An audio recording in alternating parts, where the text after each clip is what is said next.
I want to talk about preparing to apply for the role, preparing to post the video, preparing to go on the date. I don't know, just anything you're preparing for. I see every single day so many people preparing to be ready. And let me just tell you what I know to be true from my own personal life experience. When I prepared, I never really got where I wanted to go.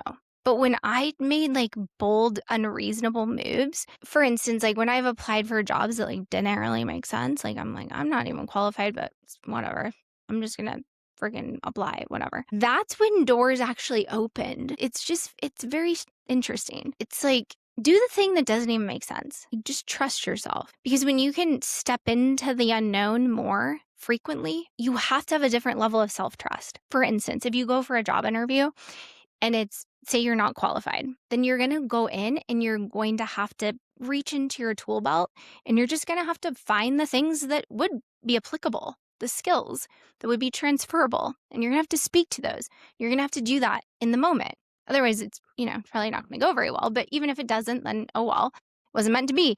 But you have to learn how to communicate on the fly and use what you do have to your advantage. That's what people that have a high level of self-trust and confidence, that's what they do.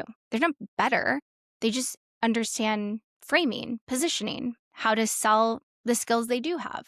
Because everyone has skills that could be transferable. It's just being able to articulate what those are and how they would benefit the business owner that you're sitting in front of. If you're an amazing communicator, that can go a long way with a lot of different roles. But you got to know how to position and sell yourself when asked questions. That's the difference. You think a business owner is going to pick this person over here that has all this stuff on their resume, but doesn't have the ability to connect, doesn't have the ability to read people, to see them, doesn't have the energy, the spirit, the drive. Or this person that has the communication skills, has the energy, the spirit, the drive, but doesn't really have the resume. Which one? Sometimes it's this one, right? Sure. But a lot of times it's this one. So you just got to put yourself out there. There's probably a million different opportunities. You could have got the role. You just never even applied because you're like, well, I'm not qualified, so I'm not going to apply. Imagine the opportunities that you missed out on because you just weren't bold enough to click apply.